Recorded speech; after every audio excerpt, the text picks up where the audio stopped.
Walter of Galkania and Martin and you. Everybody's welcome here this morning. We've the second in our series of seminars this term in relation to research for policy, run by myself and Professor Mark Boyle. And we're putting a particular focus in this on the work of a unique body called the Centre for Effective Services, which is a body that is connecting between academic work and policy making, particularly in the field of implementation, and it has a number of different sort of implementation reviews, and has been very effective over the years in looking and assisting the effectiveness of government services, and certainly in my career as a body that I've worked with on regular occasion.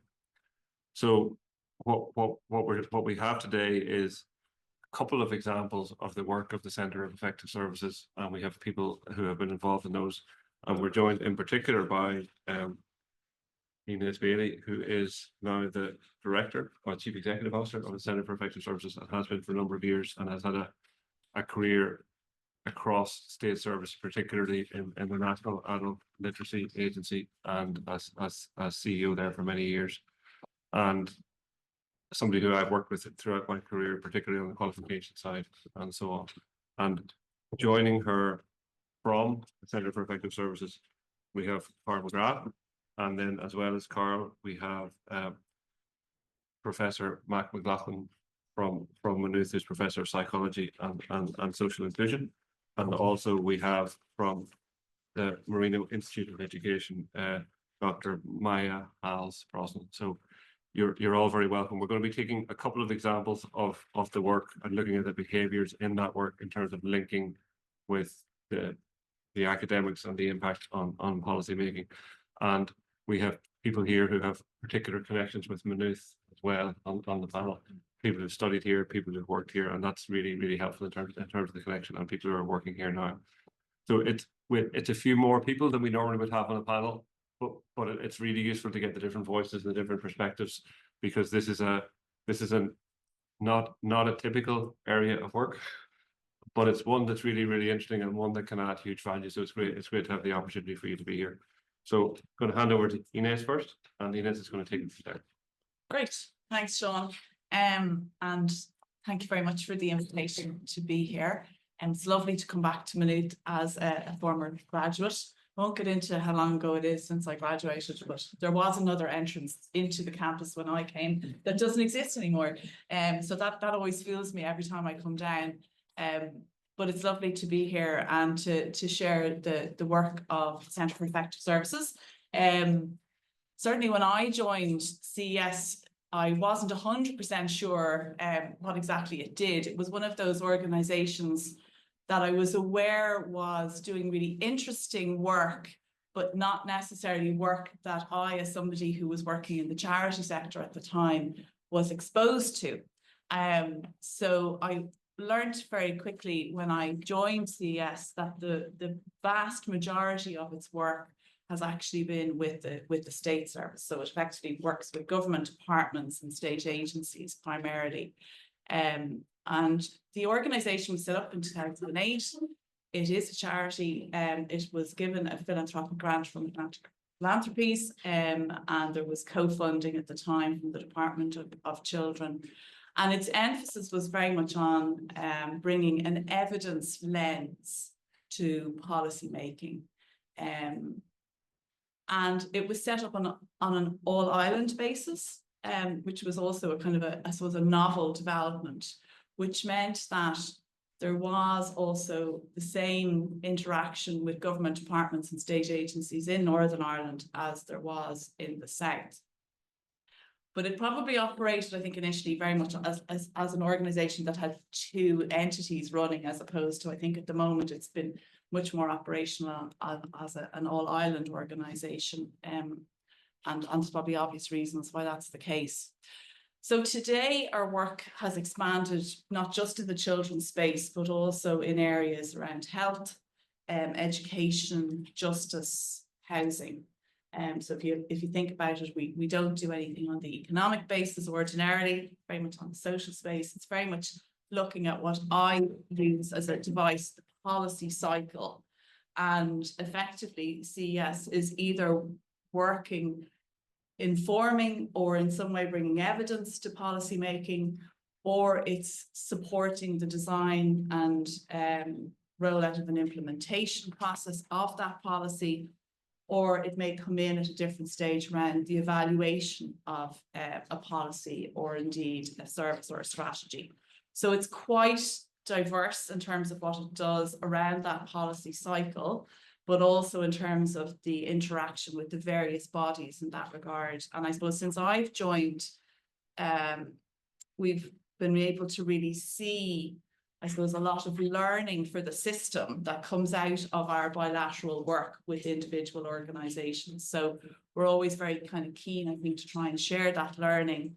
And in that context, we've been, I suppose, delighted with the developments from the Department of Further and Higher Education to look at this whole idea of linking research and policy more systematically. And obviously, we feel we've a contribution to make in terms of that, because we've been doing a lot of work in that space for a long period of time, as I say, somewhat under the radar, because of the nature of the way the organisation was both funded. Today, we are funded really through our commissioned work. So we have no state core funding, and we don't have any philanthropic funding either. So we are essentially operating through the work that we're doing in the various areas that I have mentioned. So that's a very interesting interplay, you know, going after and looking for work. But we are also partnered with a number of academic institutions on specific pieces of work. So people will be familiar with the Higher Education Authority's Shared Ireland Research Fund. And we've been very lucky to work with UL and Queen's in securing funding for that. We're also working with UCC in relation to a grant under the Health Research Board. And I suppose we've been very keen to work more with academics in Maynooth. And I suppose maybe talking a little about what we do may be a way of trying to encourage that. So what we thought would be useful would be to maybe just focus today on two evaluations. Because I think the evaluation space as a connection between research and policy probably hasn't had as much attention in the research and seminar series, but possibly even in terms of the wider system piece, it hasn't had as much attention. So I think it is an important piece that does feed into policy making and its evolution. And there are a lot of evaluations that are commissioned by the state across the board, and they are challenging, and often certainly the ones that CES manages to secure can be very messy pieces of work by virtue of the way I think my panel members will be able to illustrate better. So they can be quite challenging, but also they are very much in the real moment in time around a piece of work that a government department or a state agency is involved in. So they can be extraordinarily impactful, but they can also be a huge learning for people who are involved in those pieces of work. So sometimes what we do in CES is we partner with organizations in conducting an evaluation. That might be where we don't have the specialist expertise that is required for the evaluation, or it might be that there's an expanded group of people required. So we've done a number of pieces of work in collaboration, and we're going to just hear about one, which was with Maya, who worked with my colleague Karl. So Maya is in the Marino Institute of Education. So that was a partnership there around an evaluation for a better start, which I'm going to talk a little bit about. And then the second piece, which is slightly different again, was where we were commissioned by the HSE to conduct an evaluation of an autism protocol. And at the time, Matt, who will explain, was actually the national lead for disability in the HSE. So we worked very closely with him in that piece of work, which went on for, and in both cases, you'll see the timeframes for these pieces of work, whilst sometimes can appear short, tend to actually be a bit longer than people may think or were planned. So that in itself has created a number of, I suppose, challenges for everybody who's involved in them. So if that's a reasonable setting, what I'd like to do is maybe hand over to Karl. And just before you do, Yeah. say, we have about 12 or 13 in the room, but we've nearly 40 online as well. So just to be conscious of that, you're not actually talking to a half full room. You're talking to the 40 people online as well. So, and to use this mic to make sure they can all hear us. Yeah, great. So I'll hand over to Karl. Thanks, Inez. So I suppose I'll introduce myself first and then say a little bit about the Better Start evaluation, and then what you can probably add to the evaluation if there's something I miss on it. So Karl McGrath is my name. I'm a researcher with the Centre for Effective Services. I'm work mainly on research and evaluation, and do a little bit of training with external organisations on research and evaluation as well. Been with CS for 5 years, and in that time we've worked on a couple of different evaluations that we've partnered on with other universities. So the Better Start evaluation that Inez mentioned is one where we partnered with Marino Institute of Technology. There were other evaluations before that one, an evaluation of community healthcare networks on behalf of the HSE, where we partnered with an academic from Trinity College Dublin. And then more recently than that, an evaluation of local community safety partnerships for the Department of Justice, where we partnered with researchers from University of Limerick. And before CS, I had a couple of years experience in kind of more frontline practice, working in different social care jobs and youth work. And that was specific, that was with the intention of trying to understand, when you're doing research, what are the realities like on the ground, to try and actually implement some of the recommendations that you make. So that's a little bit of background that's actually come in really helpful as well. So just very quickly on the Better Start evaluation, just to give you a little bit of information on that. For anyone that isn't aware of Better Start, it has a couple of different strands and services that it provides. We were evaluating a very specific strand called the Quality Development Service, and that's a national initiative to enhance quality and inclusion in early learning care settings across the whole of the country. The evaluation itself had a couple of different purposes. So the Department of Children had asked us to assess the impact and effectiveness of the Better Start Quality Development Service, try and assess its adaptability and sustainability over time, and then to highlight some of the strengths, challenges, and potential learning opportunities that the Better Start had learned during the COVID-19 period. The evaluation itself was originally commissioned in 2020. COVID happened, so it was on pause then for a couple of years. It actually tried to restart originally, I think, in 2021, and then was paused again very soon after that, and finally got restarted in early 2022. We then were able to start collecting data by around the third quarter of 2022, and we collected data for over a year using a couple of different methods. We had surveys, interviews with various different stakeholders at different levels. We had observations of practice and a small sample of sentence, and we did document analysis as well, using content analysis. So there was lots of different methods that we were using, and then having to try and triangulate. And our team in CS, Maya's team in Marino Institute of Education, were having to try and collaborate and work together on. So I think that's probably enough from me. I'll hand over. Yeah, so I'm Dr. Maya Hulse-Brosnan. I am the senior lecturer in Marino Institute of Education, looking after the early childhood program. So I run the undergraduate and the master's programs in early childhood education. But before I came to Marino, I've kind of straddled the sort of policy and research space quite a lot. I started out actually as a graduate intern in the Centre for Effective Services, also longer ago than I want to disclose. So that kind of started my work in Ireland. I'm from Denmark. I lived in the UK for a while. So when I came to Ireland, that's kind of how I came onto the labour market, I suppose, while doing my PhD in anthropology, where I focused on, again, that space, I suppose, between policy and research. I looked at children's experiences of community supports in the aftermath of the genocide in Rwanda, and looked at the experiences of how that shaped the whole understanding of the difficulties, I suppose. Again, very much going across academic and NGO work and policy work. So when I came to Ireland, it seemed natural enough to find work in that space, and that's kind of the space I've stayed in. I suppose after that I went to Early Childhood Ireland as the research officer, which again was very much conducting research for the purpose of policy development or practice development. I did a couple of very small scale evaluations just for Early Childhood Ireland's own work, but also did consultation work to inform, for example, the access and inclusion model in early childhood education, which is the system for supports in early childhood education that Betostat actually also oversees.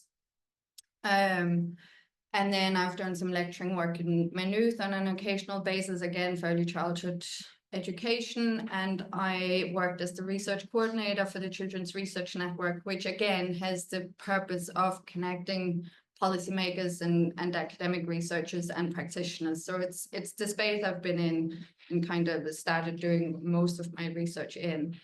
I've been in Marino now for the last nearly 7 years.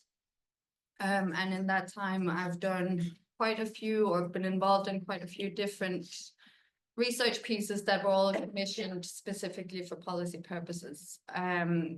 So in addition to my sort of more very mainstream academic research, more sort of blue skies thinking or research, I've done quite a lot of commissioned research both with the National Council for Curriculum and Assessment and the National Parents Council. This was probably the first sort of large scale evaluation I was involved in. We came in as consultants with the expertise in early childhood education, obviously for this particular one, which was a new way of working, because normally when we do commissioned research, we do the research and we are the researchers and we kind of lead the project. So this was a different kind of partnerships for us, in that we came in with someone else leading the evaluation and we came in as consultants. And indeed, it is a messy piece of work, not helped by COVID or the fact that I think we had 4 or 5 different maternity leaves spanning that very short period. So we were tag teaming the whole time, which definitely led to, you know, additional sort of timing issues, I think.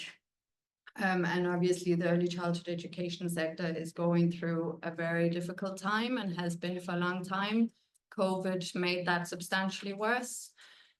So the space that we were trying to conduct an evaluation in was not very conducive to doing a good evaluation, both in terms of obviously COVID shut down the sector for quite a while. When it opened up again, quality improvement was not really the focus of the sector. They were trying to quite literally survive the day without anyone getting sick or, you know, getting through the sort of very stressful times of COVID. So it was definitely met by quite a few different challenges that were very unique, but I think all evaluations always have circumstances that are very unique to them, but still impact on the evaluation process substantially.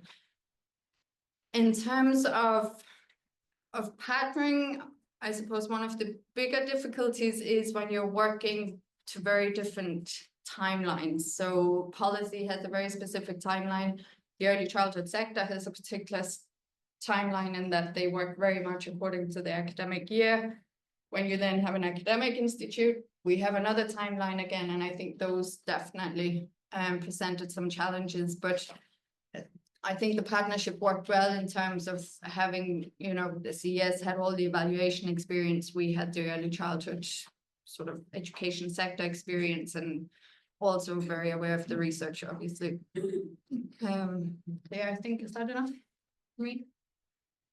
Okay, yeah, if you're happy, yeah, we can come back to some questions if you want to do that, yeah, okay. So we might move on to the MAC experience, because as I say, just to make sure that was a slightly different one, in the sense that, as I say, so what Maya has explained there was that obviously we competitively bid in to do the evaluation and won that piece of work.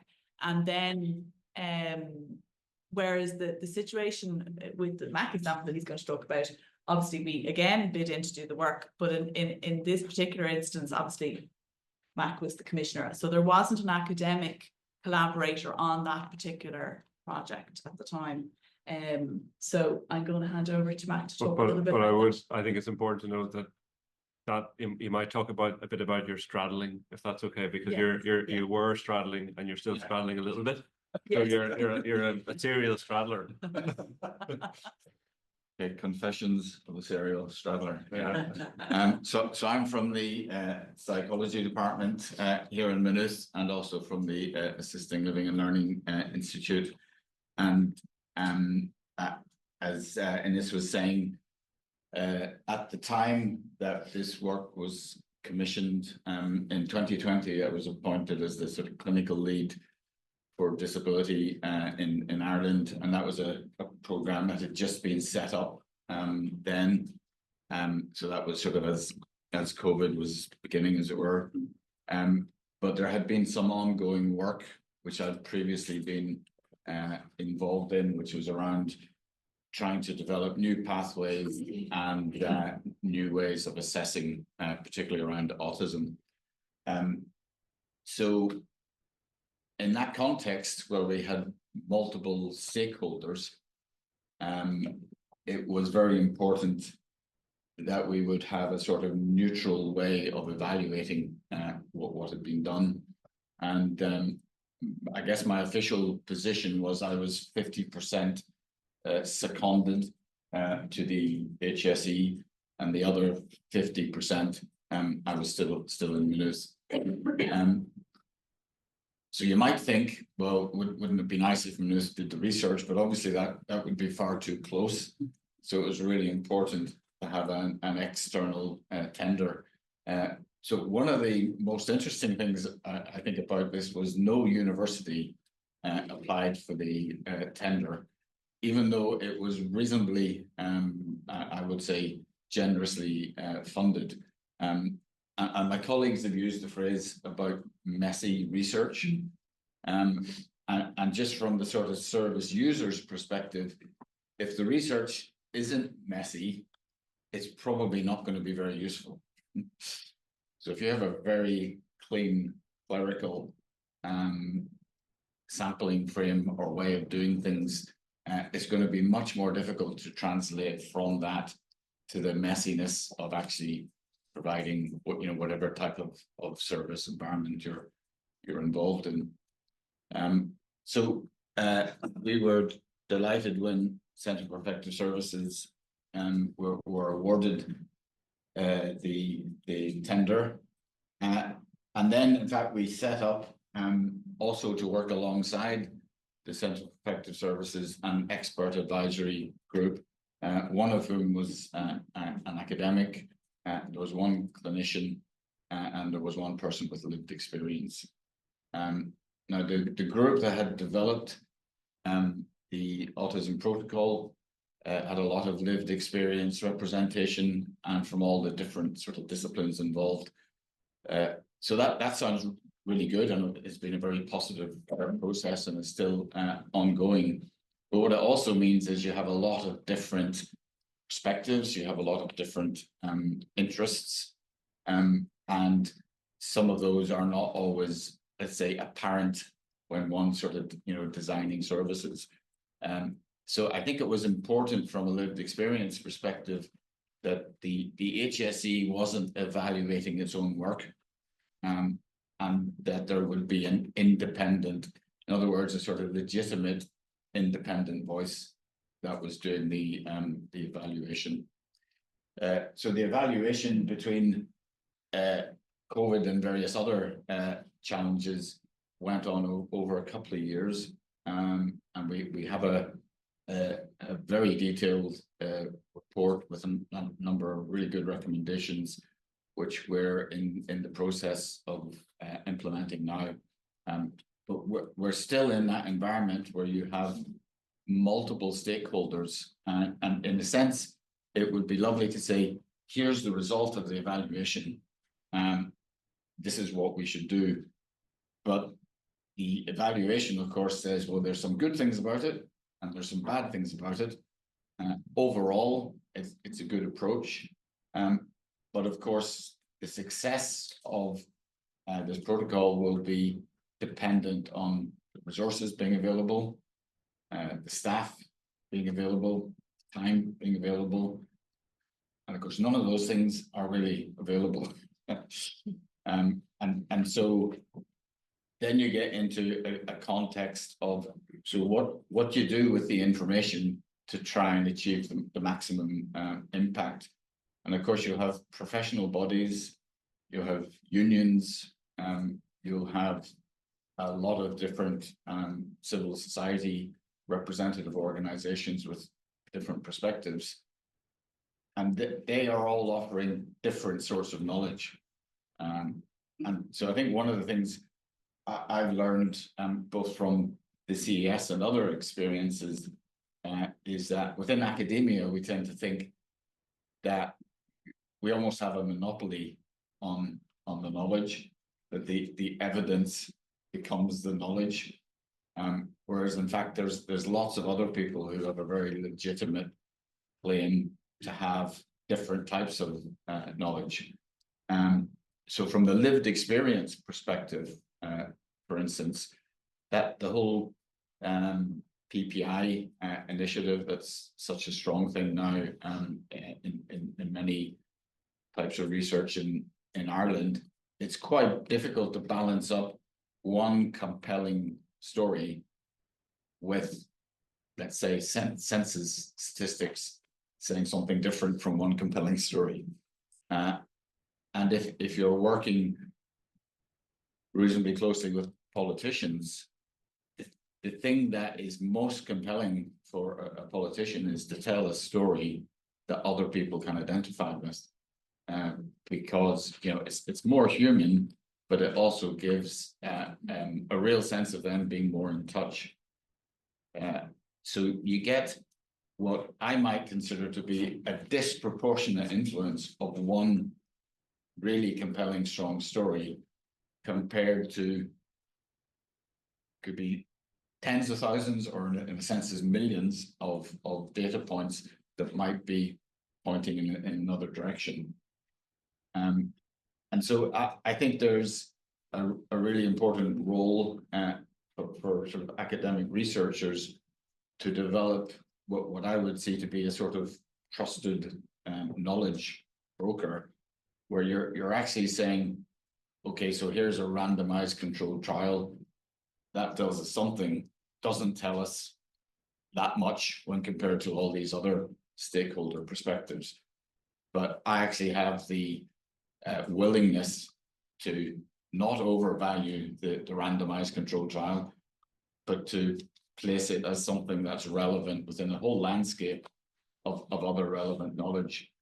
And I think that's something that people coming from the other perspectives find very difficult to do, because the research can be it can be intimidating. It can make people, for instance, from a lived experience perspective, or the unions, or it can make them feel they're on the outside. Whereas I think for most academics are reasonably comfortable with the evidence, and they tend to be less comfortable with the other perspectives. I think if we can develop a sense that being a knowledge broker is about weighing up those different things, then that's when you become useful to policymakers, as long as they trust you. And I think for me, both within the HSE and with other sort of UN agencies I've worked with, it's been a matter of over a number of years building up trust between people, so that when there is a need for evidence, they turn to you and say, you know, what should we do? Because they know you, and they know you're not sort of necessarily desperate for the work, but that you're willing to engage in that sort of messy world. And we have come across a number, I guess, of academics within HSE context who want to do very sort of pure research, and they want to do it for a really good reason, because that's where the brownie points are. You're going to publish in the most high impact journals, etc., etc. But it's not necessarily the most helpful stuff from a policymaker's perspective. So with the CES results, one of the things that does for us, if you like, is it reduces some of the uncertainty in the sense of, does this sort of work or does it not work? And I really like that distinction between, people talk about ambiguity and uncertainty, and academia has an opportunity to contribute to both of these. So ambiguity being where you're unclear conceptually about something, so there's more than one explanation. So for instance, if you look in mental health, you have very competing views of why people have mental health problems. Some people believe it's due to a chemical imbalance, for which there's absolutely no evidence, by the way. Others believe it's to do with psychosocial conditions and living experiences and trauma and so on, for which there's a lot of evidence. But if you're the minister and you have these competing views, then you're in a very ambiguous situation. And I think we tend to spend less time disambiguating, and we tend to focus more on what's the evidence you need to create the less uncertainty. And of course, if your basic problem is ambiguous, the evidence you provide it is always going to be partial. So I think universities should certainly be submitting more bids in things, not to take work away from CES, but should be submitting more bids in these sorts of more messy calls. But universities should also be cultivating relationships to reduce that ambiguity, so that policymakers and politicians have a less confused understanding of what the basic problem is. Okay, thanks. Just before we open it up, I want to just walk back to the behaviors of CES, and Maya, you mentioned internship. So that was your first experience. Could you just describe how that, well, maybe how you came to make the decision to do that, and also how that's impacted on your work as an academic going forward, the fact that you had that experience earlier on? I think so. The decision to go into it in the first place, I suppose, came from my research experience in Rwanda after the genocide, and realizing that I was kind of straddling many different spaces, and I wasn't comfortable in any of them because they all, to an extent, worked in silos, and that was part of the problem. So from the very beginning, I was very, I suppose, aware of the need to kind of work across many different spaces to actually get a full understanding of the kinds of social difficulties I was looking at the time. And then that's a space that has always interested me, I suppose, in terms of, I love doing research, but I also am very aware that it, you know, one of my, I suppose, attractions to it is that it should be productive. There should be a need for it. There should be a reason for it. And sometimes, especially in academia, if we're staying too much only in the academic space, tends to be, yes, I find this really interesting, but actually no one else finds it interesting, because probably no one can really learn much from it other than my own interest.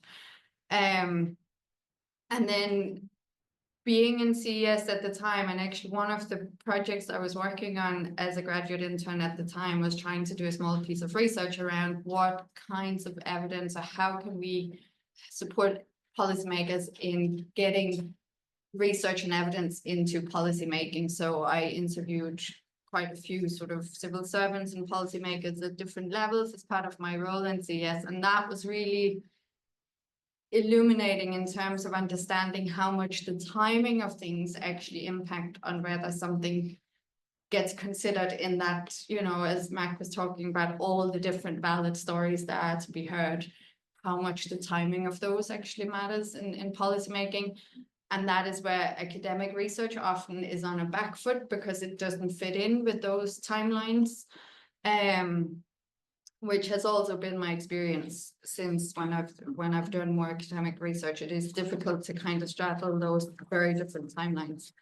But in the sense that it has impacted me since is that I suppose that the research I'm involved in is always something that can have an impact on policy or that can contribute to policy in different ways. But that is a very complex skill actually to learn to navigate research in a space where it is of importance or where it can be heard, where it can be that one of those valid stories. And I think certainly when I look at the research that other colleagues might be doing as well and how we're working with policymakers in terms of research, having had that experience from the beginning has helped me to navigate that space much better. And some of, for example, the project with CES probably would never have come to us had I not established those relationships actually to begin with, because you need to know that someone has a particular expertise in something that doesn't always become evident through publications, because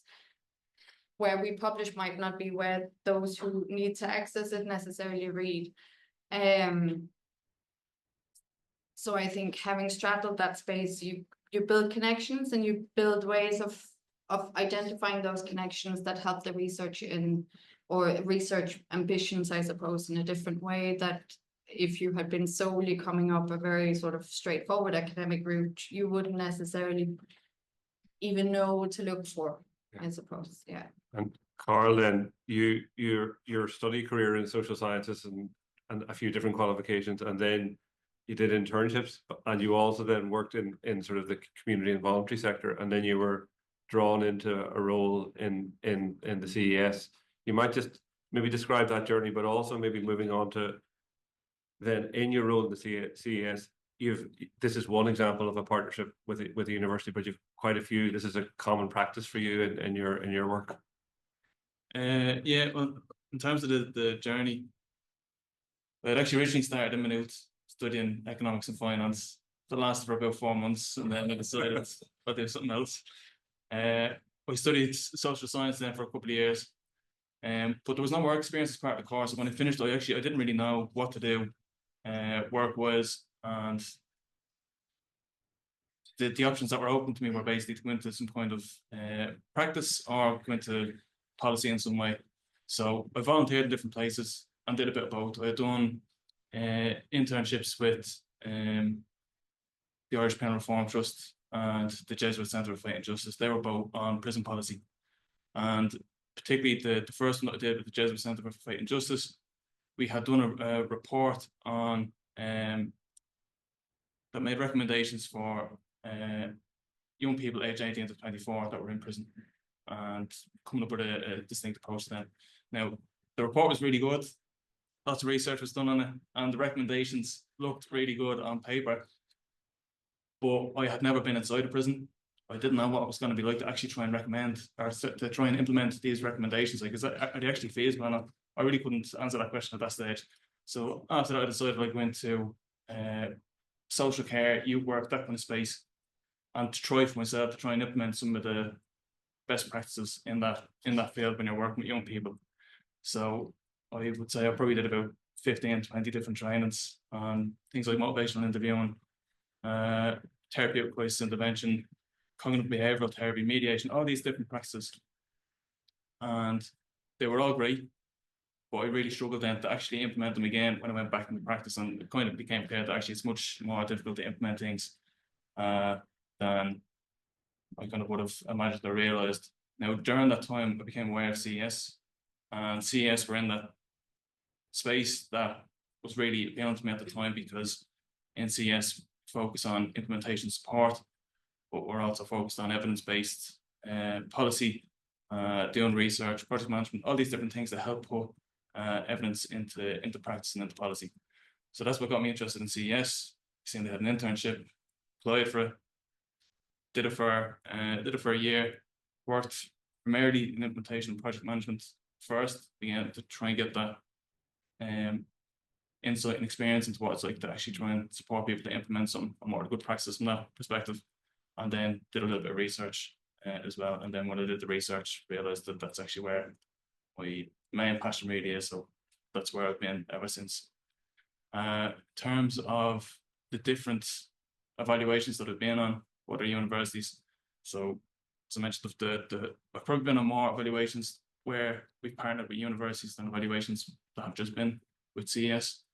And there's some kind of minor differences, but they generally have some common themes where CES a lot of the time comes in because in CES we work across so many different government departments and areas of work, like childcare, justice, healthcare, a couple of others.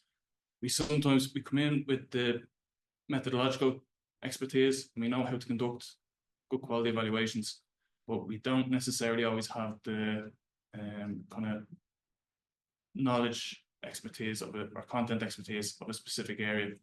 And so with the HSE, they had commissioned an evaluation on community healthcare networks, which have been implemented as part of Sláinte Care.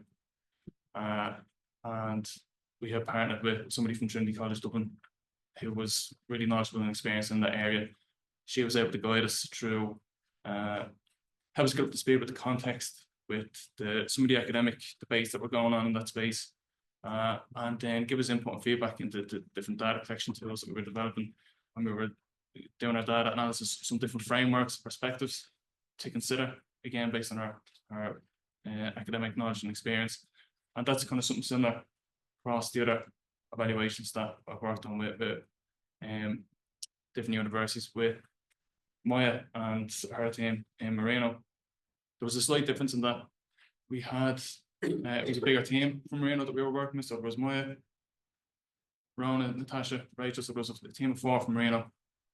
And Rachel was more involved in some of the kind of day-to-day work because she was more of a research assistant. So sometimes in our partnerships, the university staff come in a more of a kind of an advisor kind of a role. But with Marino, we had that advisor kind of a role and research assistant kind of role that Rachel played. So we were much more, we were even more integrated again in terms of how we worked with Marino, and worked even more closely again because Rachel was more involved in that kind of nitty-gritty day-to-day kind of stuff. So we would have worked very closely on planning the literature review and conducting the literature review, organising the observations. So I would have organised the observations, and Rachel would have gone out and actually done the observations because she had that knowledge and background to be able to analyse better what was coming back from the observations. And Maya would have done some of the interviews. We would have shared the interviews, for example. Whereas a lot of times in the other evaluations in CS, we do all of the data collection, and then it's when it comes to the data analysis phase, we'll get some input from the academic advisor on how to approach it. So I think that's it. Thanks. That's what I want. That's what I want to understand. Some of the background it's just to get a background. We come back to Mac in a minute, but I'm going to open it up to the floor. Does anybody want to come in? Any comments or questions from the floor? Who are you pointing at for? Mark. Okay, Mark. No. We've got the Yeah, full person. yeah. Online.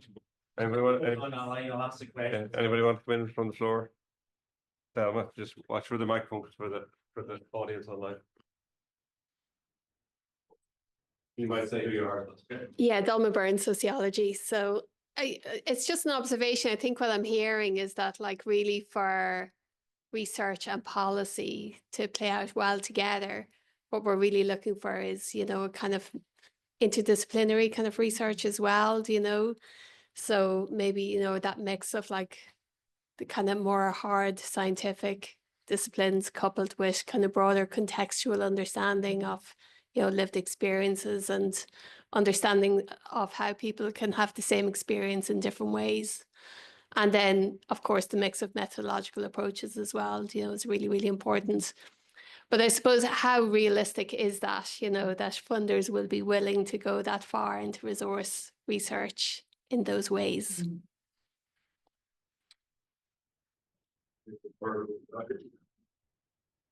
Thanks very much, Fergal Lynch. I used to be in the University of Galway, and before that I worked in the Department of Children and the Department of Health.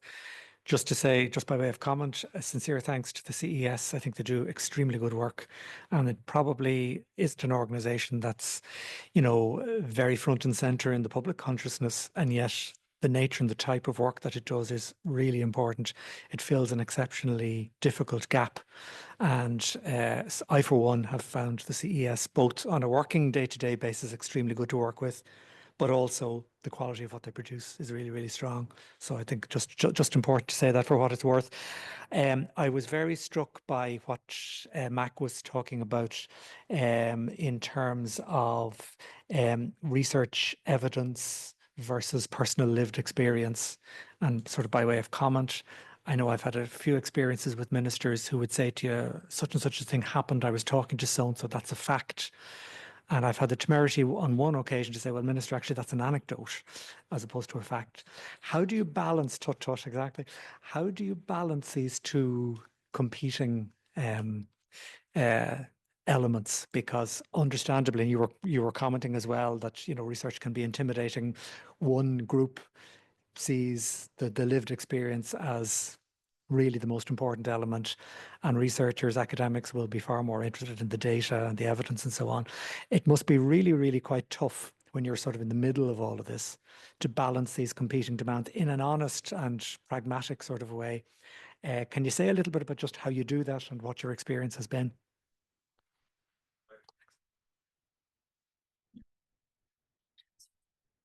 Yeah, okay, thank you. Maybe just to firstly comment on how realistic is a sort of all singing, all dancing project. I'm talking from my own perspective. I can't talk on behalf of the HSE or any other sort of funding body in relation to this, but I guess my experience is that usually money is not the problem. If people get proposals that are convincing in terms that they can deliver what's asked for, then they will be funded. So I think even when they're competitive tenders, I don't think the price is usually the key issue. It's whether what's proposed can address the question. So I would be aware of some tenders that where the lowest price definitely does not get the award because it's not possible to answer the question with what is being proposed.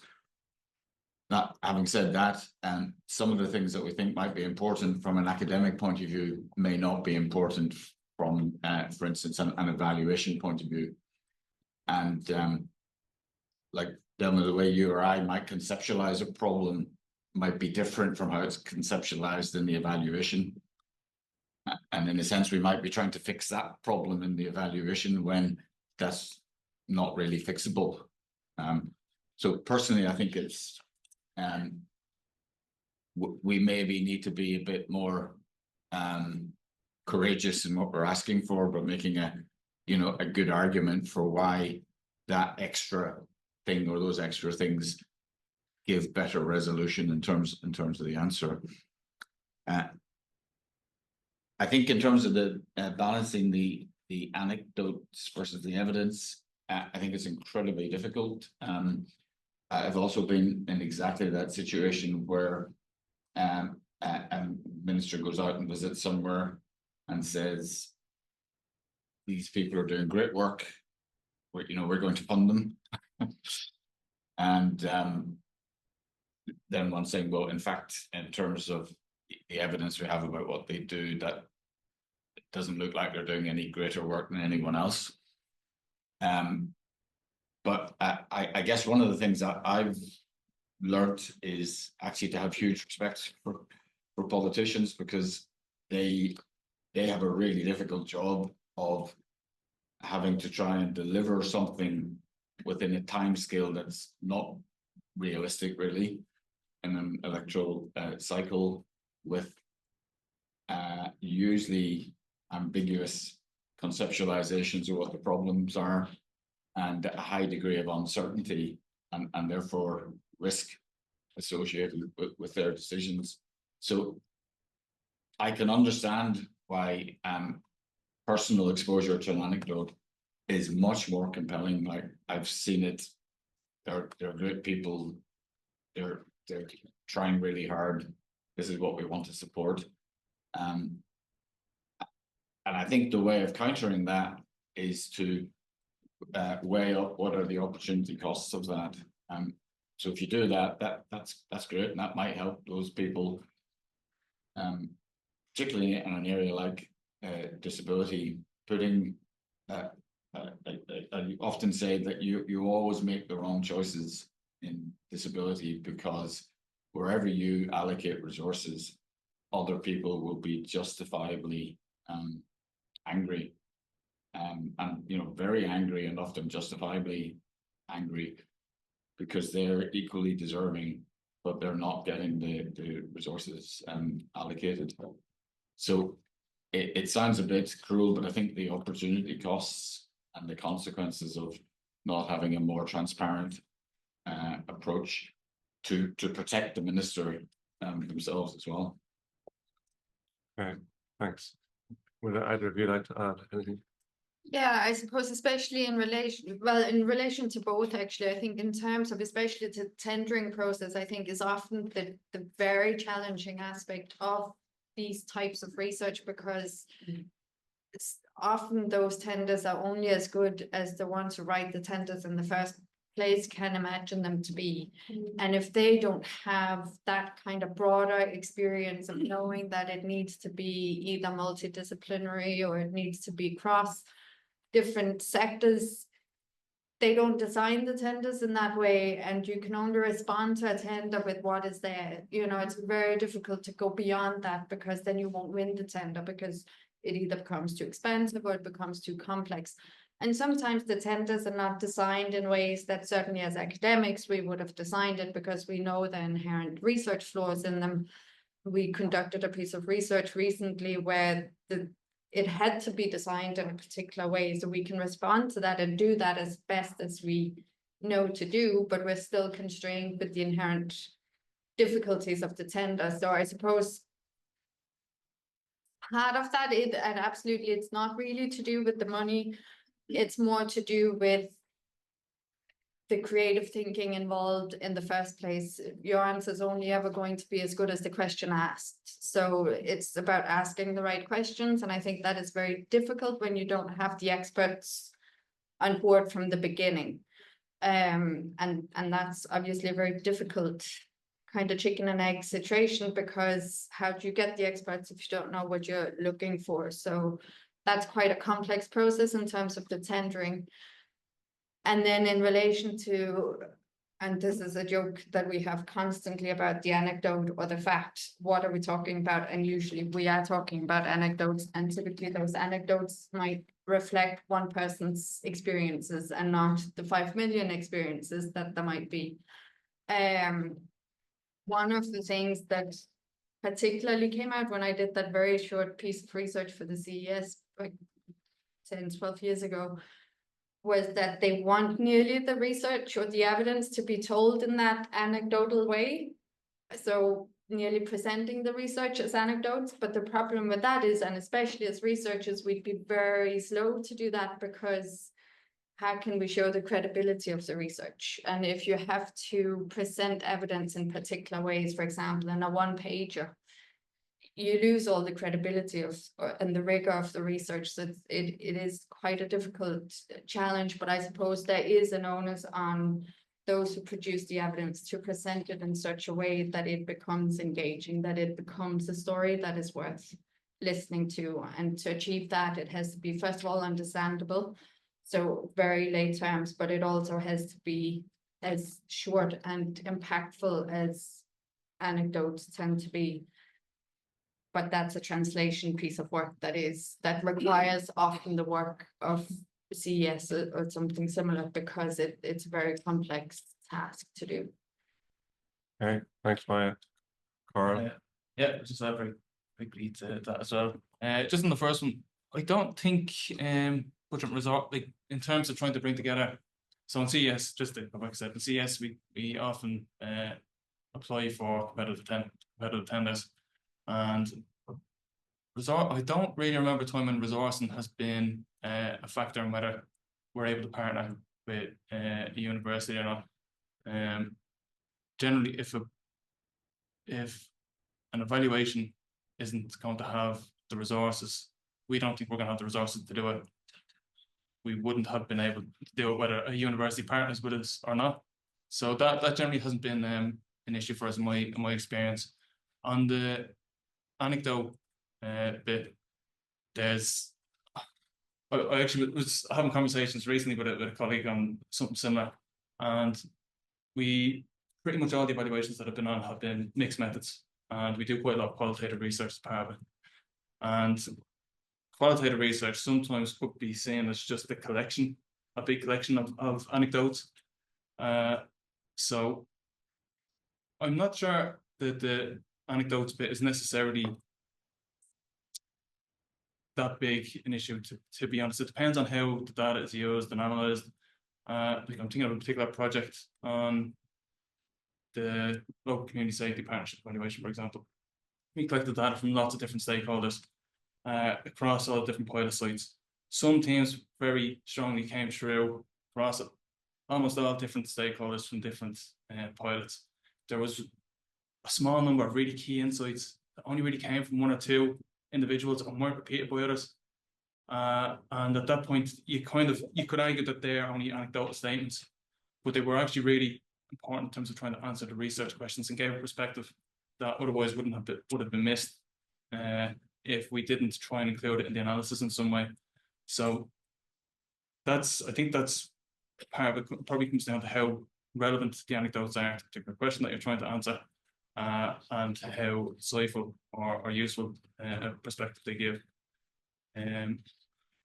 The other side to that, then, I was reading recently that from a policymaker's perspective, it's often stories that are more impactful and catch your attention better than lots of quantitative data, even though the quantitative data a lot of the times might be more rigorous and give a better overall picture. So it's about trying to, I suppose, as Maya was saying, how do you make them both work? I think there's ways in which they can actually complement each other, that you're not necessarily excluding one, but the story that goes with the data is sometimes what is more likely to make a bigger impact. So they can probably complement each other. That's easy. That's one of those things that's easier said than done as well. That's a talent that I'm still trying to develop myself. So Okay, thanks, Karl. Mark, we've a fair few comments coming in online. Yes, I think you've actually addressed quite a few of them. So I'll just thank Magella and Mary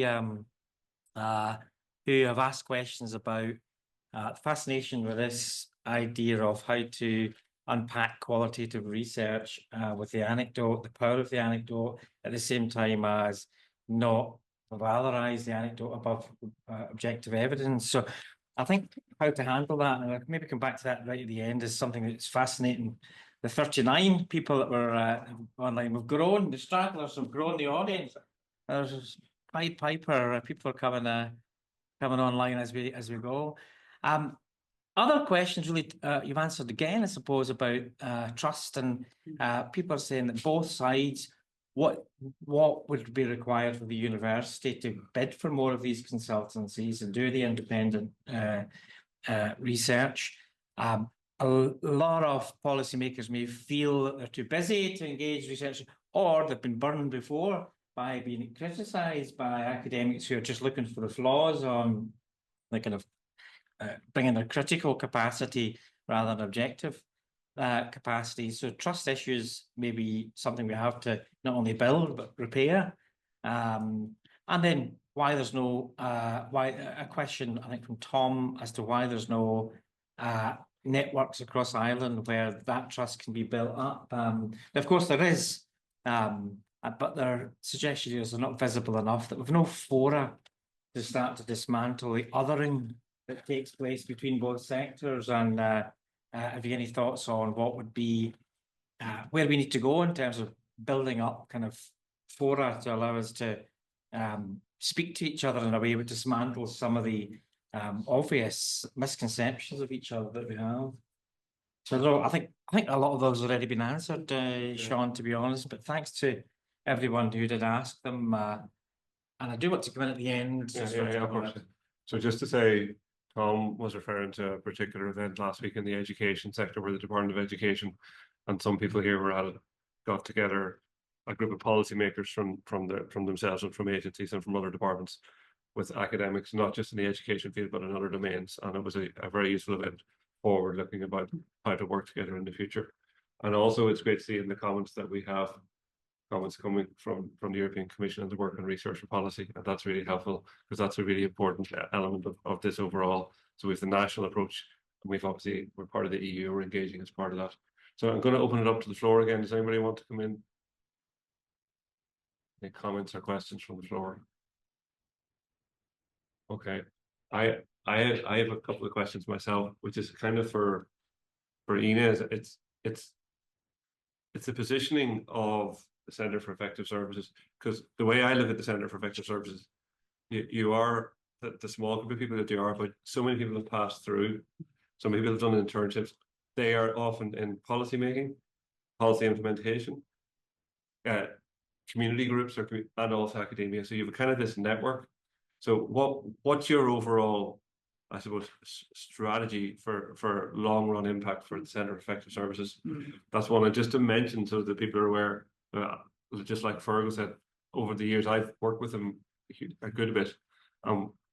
The first time I was introduced to them in a really helpful way was when I was in charge of the Department of Education and we were doing the new student grant system, SUSI. And it didn't really work out very well. First, it took a lot of challenge, but we got a review undertaken by the Centre for Effective Services, and they pulled out understandings that we probably had, but we hadn't understood about what the challenges were.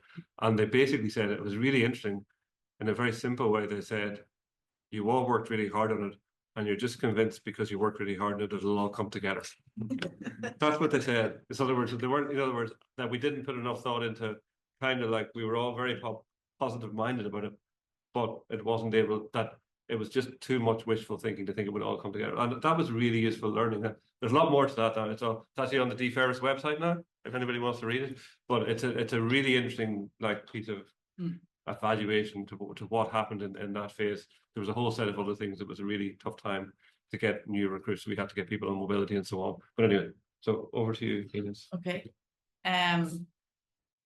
If I start with maybe respond to a couple of the questions before I go to CS, but I think Fergal's point is a really interesting one, and I think increasingly CES has been asked to speak directly to politicians actually, which is an interesting development where we may have been commissioned by a department and then find ourselves talking directly to the minister about what's in our report, and the minister coming with a very detailed pen through part of our report, looking for their own, I don't say assurance, but with their own questions, I think would be a good way of putting it. So I think increasingly we're seeing politicians get a little bit more involved here. And I think there is a role around educating politicians more about the role of evidence and policy making and the work that we do. So just to say that I'd be hopeful that might be shifting a little bit with the current crop of people. I think we're seeing in senior roles. Of interest, any former politicians,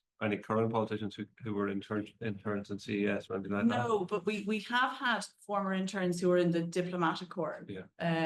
So we've nobody who's transferred into becoming a politician yet.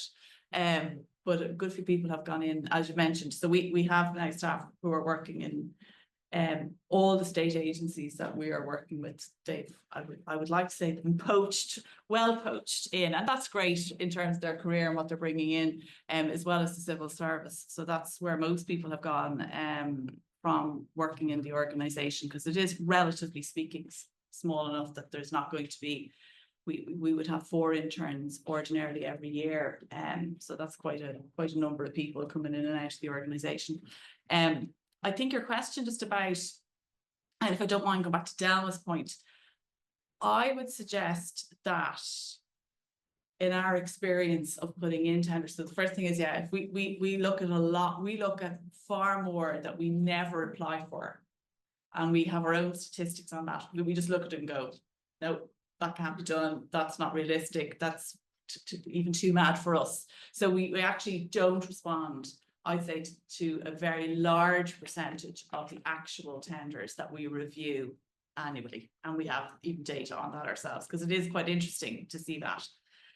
But when we do decide, we often are very much aware that one of the first things we do if we're successful is we end up actually sitting down with the entity and talking through maybe some of their assumptions and some of our assumptions. And there is a lot of redesign, I would suggest, that goes on from there.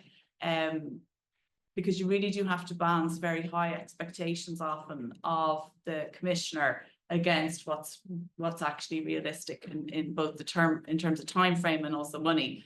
But there's a lot of renegotiation, I would suggest, that goes on, which can be really, that's where a bit of creativity that you mightn't think happens does actually come into play.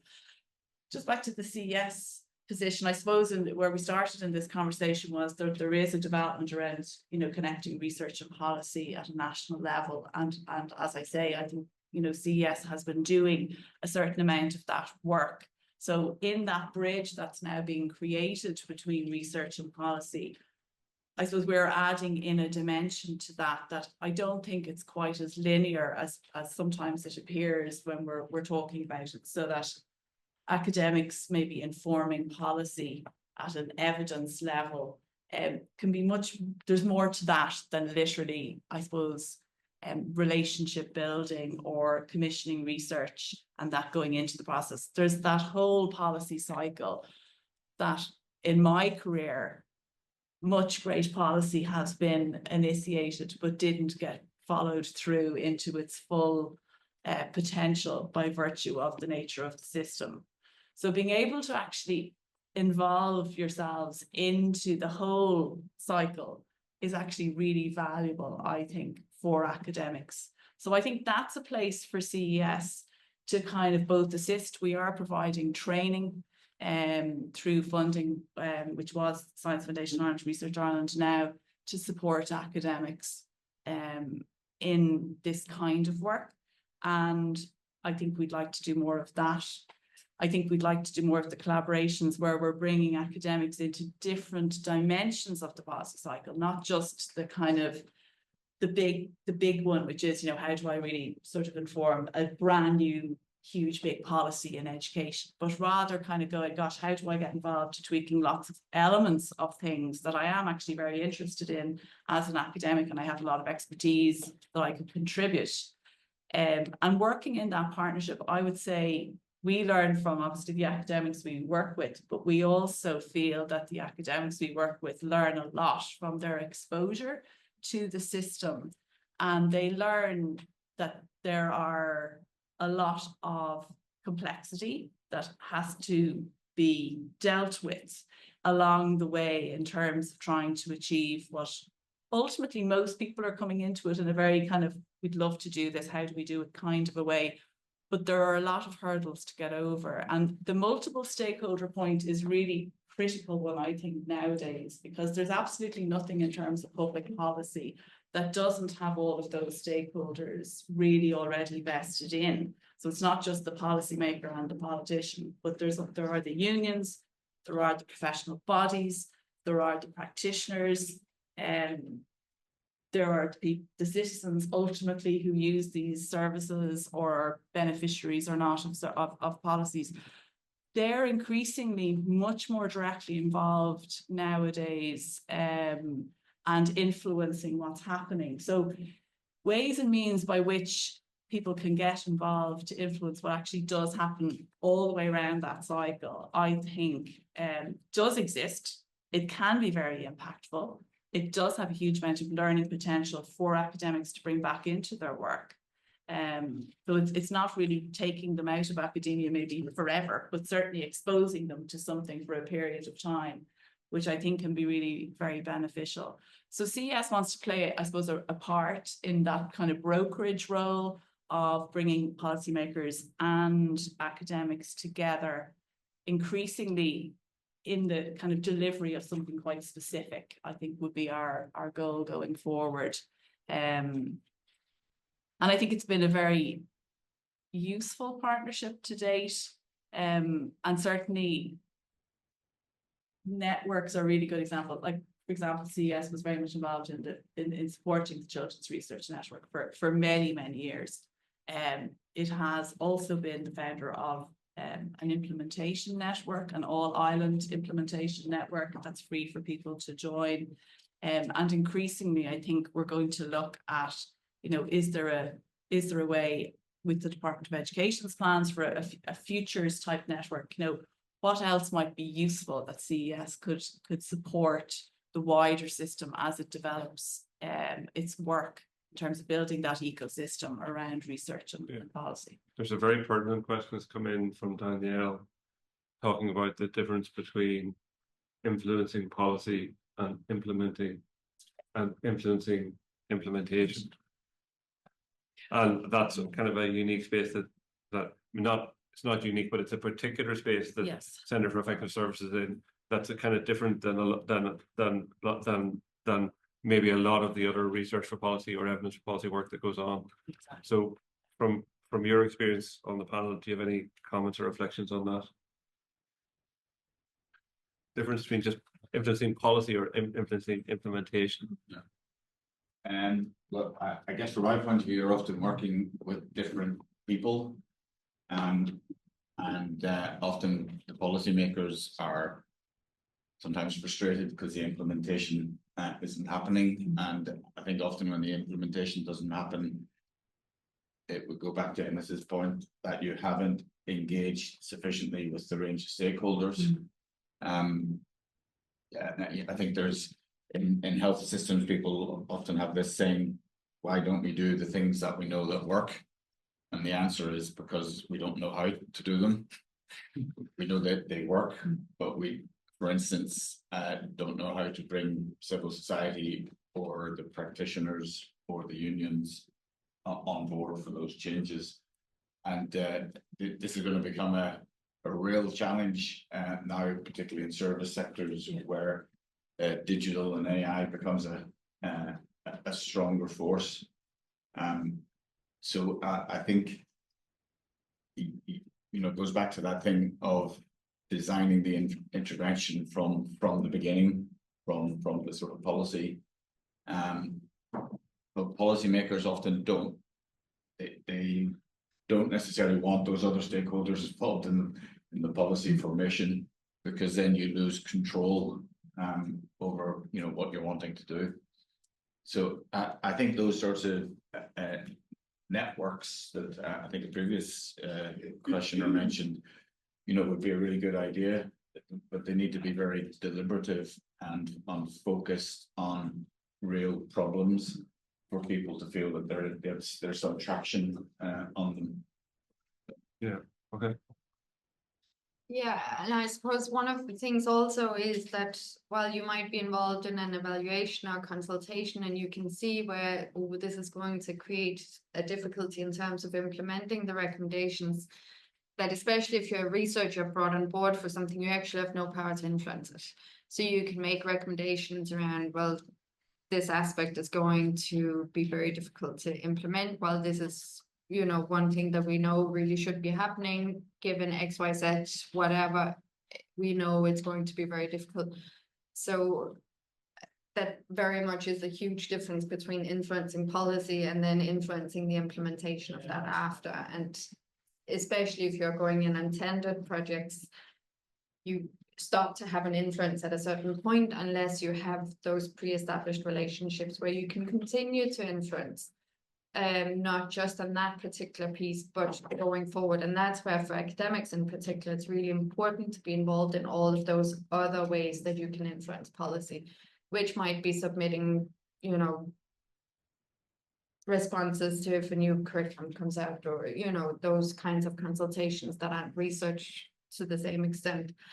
Or you sit on different bodies or committees where you can influence it, but there is then an onus on the academics to allocate enough time, I suppose, within their work plans to be able to sit on those, and that's not necessarily part of your research work. So in terms even of how work plans are designed for academics, that could be a difficulty as well. Because the implementation piece obviously takes so much longer than the actual influencing the policy in the first place. The implementation can take decades after that. So a good example of that, for example, is whenever a new curriculum comes out, it nearly takes the lifespan of the curriculum to actually learn to implement it appropriately. And, you know, that is a difficult thing to keep influencing if you're not constantly trying to influence it as an academic, especially, I think. Thanks. Karl, do you have any other comments? Yeah, I'll just quickly end. So, in the evaluation purpose and design, I think, important factors in that as well. So, with the Better Start evaluation, for example, Better Start, the service that they're providing had been running for a couple of years before we came in. So, we weren't necessarily tracking it in real time. The evaluation wasn't expected to influence implementation in real time. We were going to do the evaluation, and at the end, we would make recommendations for policy and practice. At that point, it would be up to the department and Better Start to decide what to do with those recommendations. The local community safety partnership pilot evaluation that I worked on had a different purpose, where the evaluation started and ran with the pilot, and we made recommendations about the partnerships and how they should operate as the pilots were still developing. So that was intended to be a 2-year evaluation. The pilots were going from for 2 years, and we produced 3 reports during the lifetime of the pilot. So we would do one a couple of months into the pilots, we would do another one about halfway through, and then we do a final evaluation report at the end. And in the first 2 reports, the baseline and the midpoint reports, we were able to make recommendations to the department about changes that should be considered based on feedback that we had gotten from stakeholders that we had engaged with. Now, it's still out of our hands about whether those recommendations are used and ultimately implemented. But with that kind of evaluation, there's a little bit more leeway to try and influence whether the recommendations are actually held to account, because at the next time point, when you're collecting data again, you can ask whether those recommendations have been implemented, and if they haven't, is there a particular reason why they haven't been implemented? So for those kind of evaluations, it's probably a little bit more leeway to try and influence. Yeah, just say they're called kind of learning evaluations. So the Department of Justice had already decided that they were going to roll out a national initiative around local community safety partnerships, and they used the pilot effectively to learn how to design what that national rollout would look like. So they took all the learning and in effect used it as the guidance for the national rollout. So even though there were recommendations, it didn't mean they had to take every recommendation, but in real terms, they took it as a kind of a guidance document for the actual rollout, and they are now being rolled out across the country at the moment. So again, I suppose today we just focused on some of the work that CES has done on an evaluation perspective, and some of those evaluations are evaluations of implementation. Some of them are evaluations of policy. So there's quite a wide range, even in what an evaluation or a review. We're often asked to do reviews, and they are different. So it's just to be conscious that that is one area. But I suppose the piece around what CES is doing is, because we're involved across that cycle all the time, we're very much aware of that knock-on effect. So it doesn't mean that we're often engaged to do the whole thing, but we're often engaged to do parts of things, which mean we're very well placed, I think, to talk about what's happened before and what might happen afterwards, and to share that learning across the system from an experience of just working in one particular area. Yeah, so just to add that in. So I'm going to ask Mark maybe for some reflections, and you might take on board some comments that have just come in as well. Yeah, Okay. Jim Walsh has done a lot of evaluations down through the years, has indicated some points. My experience is that it's important to decompose projects into various parts which need to be evaluated separately, and that might make them more accessible, maybe make academics more open to bidding for consultancy work. So if it's digestible evaluation pieces, Evaluation needs to be summative and formative, undertaken over a period of time. So feeding into seeing evaluation as a process in which case the rewarding bit of it is it's formative, you're influencing the policy as it develops. And the independence academics can bring to evaluations is key for them and for the authority of the work. Now I'm going to finish up myself with an abuse of the floor to summarize some points. Now Sean will be, so I'll try and ignore Sean because he'll be like, you know, hurry up, finish off. But I thought that was excellent again today. Really put energy into the room around an organisation and some joint work that actually is quite unique and I don't think is appreciated enough, as Fergal has said.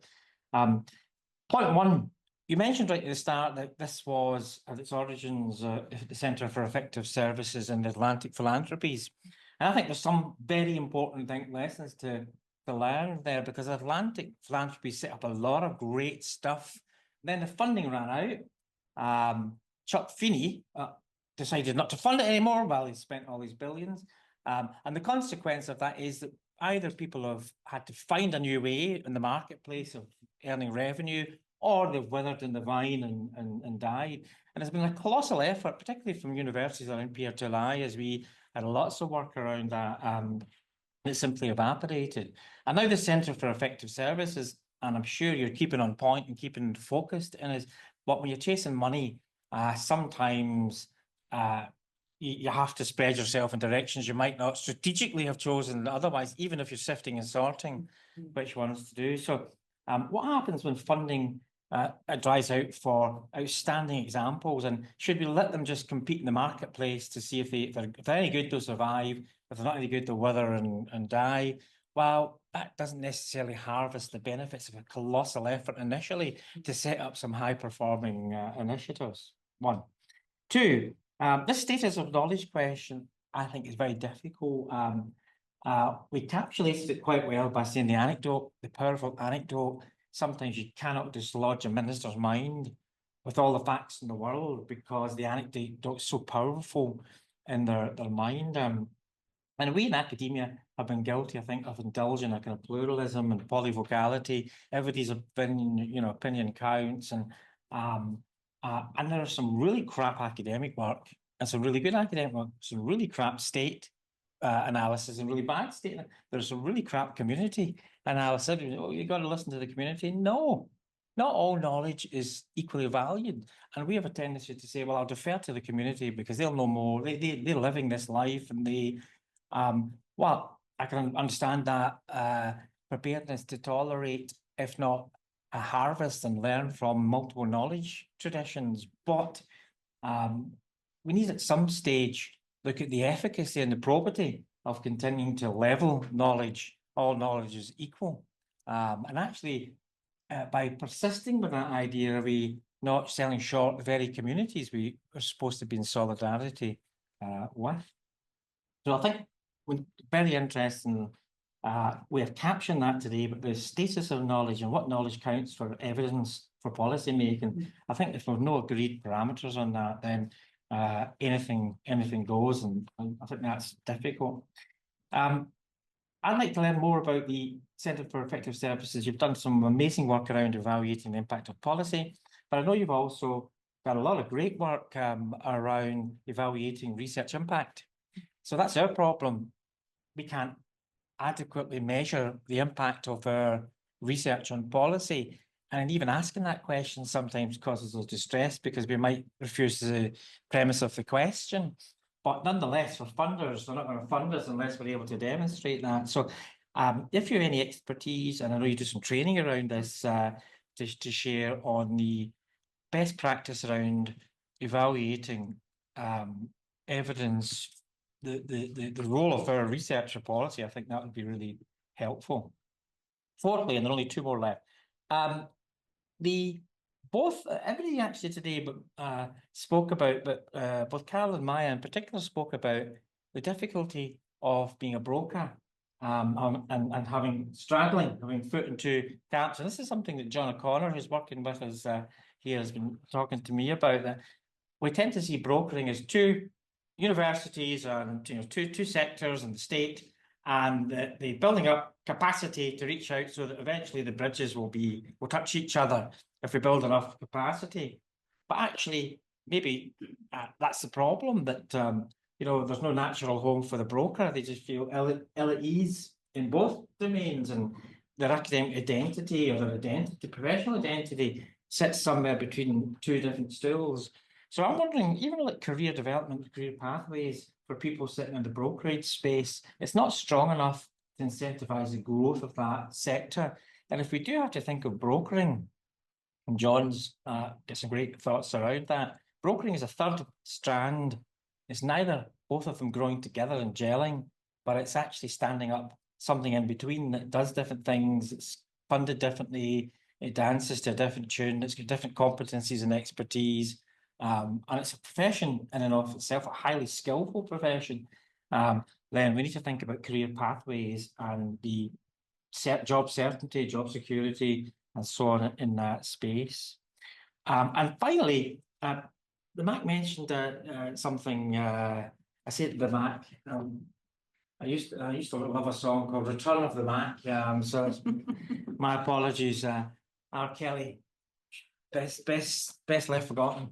But you mentioned something that was very, very important, and I think one of the difficulties that I see is the way we're standing these things up is universities standing up and the sector standing up, structures and infrastructure to help it broker itself into the state. The state is setting up structures, civil service research network, and so on and what we're doing is we're ghosting out and scoping out the shell of an infrastructure, and that's fantastic. But form always follows function, and as you said, unless we're standing these things up purposefully, then we're going to create structures that we hope that someone will populate them with content further down the line and invest them with meaning and purpose. And but if they're so far estranged from the conditions that actually would allow us, we're not creating bespoke structures in universities or for particular challenges like autism or climate change or inequalities or then the question is, we could be doing the cardinal send-off, standing up bureaucracies and standing up institutional configurations that sit there as ghost infrastructures that are obsolete because people can't mobilize them because they're not set up for a particular purpose. So I'm wondering if we are asking aggressively enough what both sectors are doing this for, and if we have enough restructuring with purpose as opposed just to standing up structures because generically we think there's some template for a broad universal structure that will populate then further down the line. And if form precedes function, then it's not always the case that function will kick in further down the line. So I'm going to shut up there. Yeah, thanks. So Mark's call for a dog for research policy. We heard it here first. So I know. So I just want to say thanks. I just want to go on to a little bit afterwards, but look, that was really good. Really appreciate it, and all the inputs from the top table were really helpful. So you've all put yourselves out to be here and to prepare. So Karl and Maya and Mac and Inez, really appreciate it. I think we just think about the Centre for Effective Services, particularly. I think it's useful for people to consider just raising their awareness about it.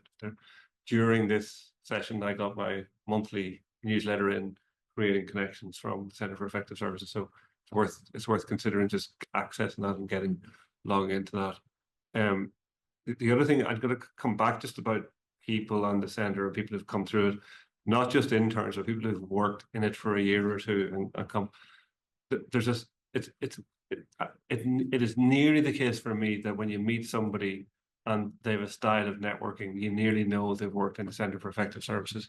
And I find that with quite a few people that once you get to know them, then it emerges, oh yeah, I worked there for a few years. So there is something special or unique or different about the nature of work in this partial brokerage space, as we heard. I think we've got a flavour of it today, but I think it's well worth people exploring and connecting with it. And look, we're continuing with this series. We're back here in on Wednesday, the 2nd of April, and we have people who are leading in the Department of the Environment and Climate on research and advisory on research and their strategy there, and they're going to be talking to us about that. And we'll have some academics from here who are talking about engaging with that and reflecting on that. So it'll be the first example we've taken up front, if you like, of a forward-looking department in seeking to engage with a research for policy, evidence for policy, strategy, strategic approach. And it's one that's, just to come back to a bit of a theme, that's not single discipline, that's cross-disciplinary. And so it's going to be very interesting to hear where they're at, and they're very engaged in the Civil Service Research Network and so on, and leading a lot of the thinking there. So where they're at, I think that's an interesting one for people to connect with. But listen, thanks to everybody for coming along today and for connecting in for me to and thanks to Aaron.